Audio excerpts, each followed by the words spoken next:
tired People are of. turning out against seeing a huge rip-off from Wall Street, you know, knowing that our country had been severely ripped off.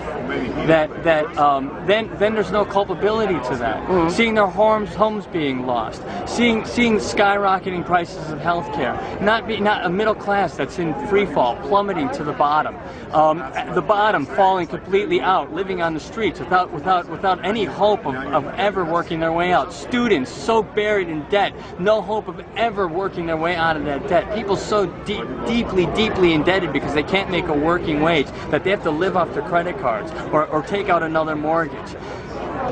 There's a hopelessness that's descended upon people, and that hopelessness, it crushes dignity. And there's only so far that the human dignity can actually be crushed before it says that's enough. And we're reaching that point. We're seeing it happen all over the world. It's an explosion. From the Arab Spring. Everywhere, from the Arab Spring to most of the Middle East now, to what we're seeing happening in Europe. There's a deep sense of inequality. There's a deep sense that there's a elite few who are calling the shots for the rest of us, and whoever that is, or however that manifests itself, we're still in the conversation about it. But we have to come together and acknowledge where we're at, what we're grieving about, before we can actually begin to change. You have the political system, that's one thing. The media, the role of the media, I feel like you can't really ignore that because media essentially crafts the way we view the world, right? It does. It used to have a much stronger way that we viewed the world, but then this beautiful thing happened. This thing called the internet came around. And all of a sudden, people are no longer reliant upon one voice and getting their information filtered through one news organization. And whatever that news organization decides they want their messaging to be is what people take away and what people learn from and how people make their opinions and how they feel they're educated in the world. When you take that out, and this is direct democracy, right. When your people are actually able to speak to each other, they find out they're not so different from each other. We see things happening that we never saw before. It's like wildfire. There's 850 of these protests in the United States. It's going overseas. It's happening. It's happening all over the world now. That is a commonality in people. That's something that they feel deeply. And because of that, they hear it, it resonates in their hearts, and it moves them into action.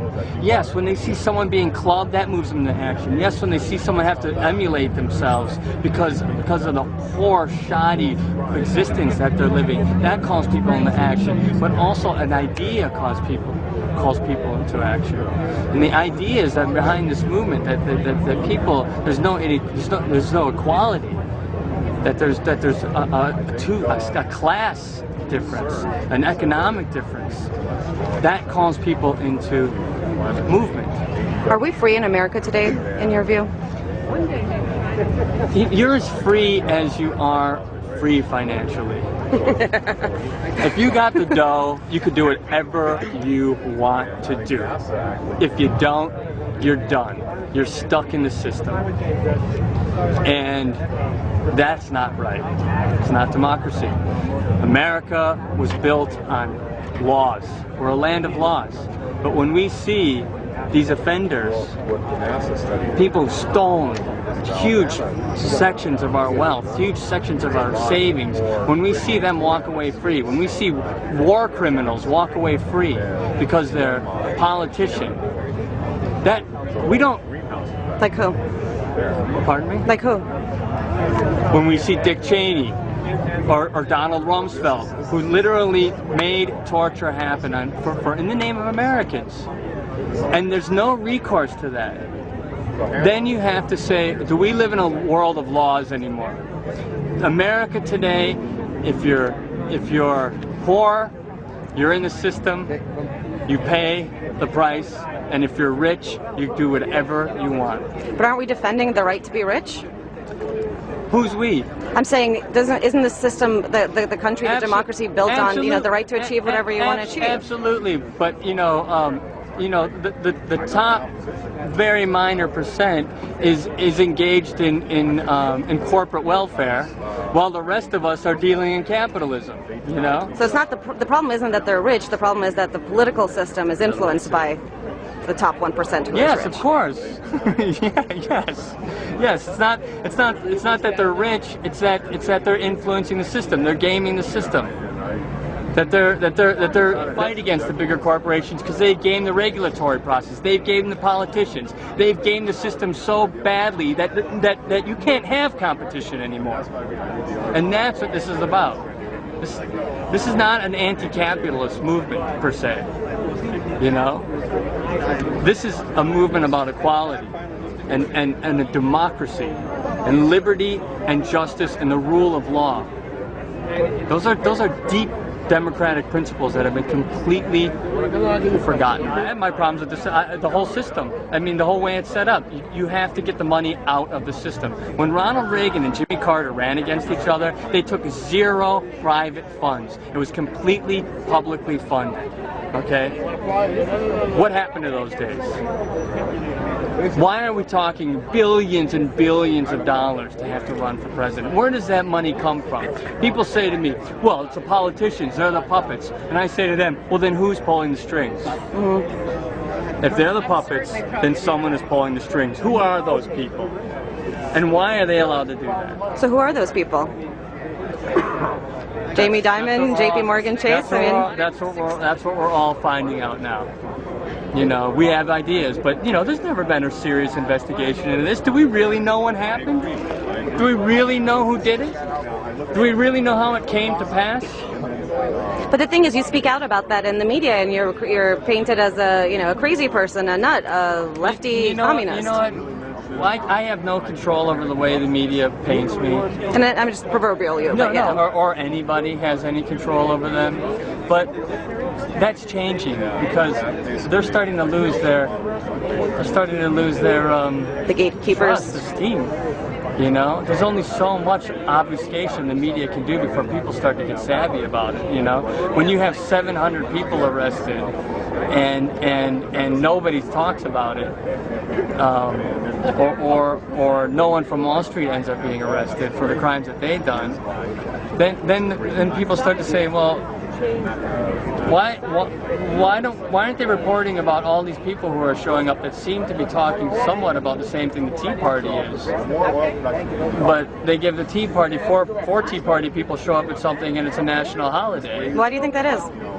Because the message of this group is actually a populist movement, and it isn't being funded by the Koch brothers or Dick Armey. It doesn't have that kind of political agenda.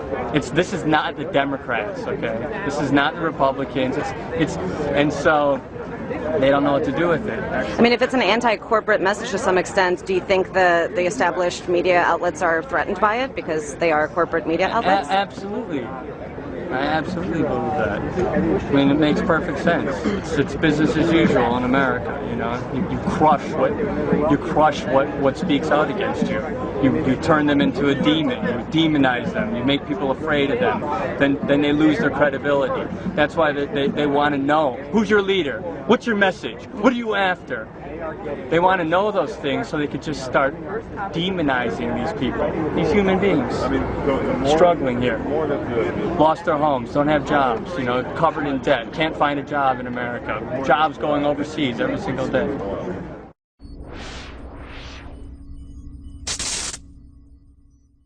Direction of their country.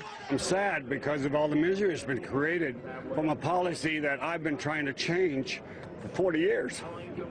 It's just ridiculous how they destroy the lower caste people, and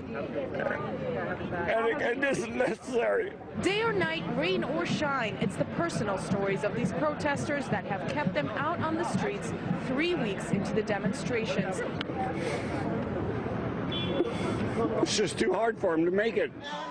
These protesters have largely been presented by the media as hippie anarchist teens. This marching 89-year-old retired teacher would beg to differ. Wall Street? Oh, my God. What they do to the American people, to our system, completely corrupt, completely responsible for the mess, the recession that we have. Video American flag. I left my job, I left my home. I left my family, I left my job, because I think that this is a very, very important cause. This is a true revolution that's going on, and I need to be a part of it. Those who are ready for real change are growing more diverse by the day. Anastasia Churkina, RT, New York.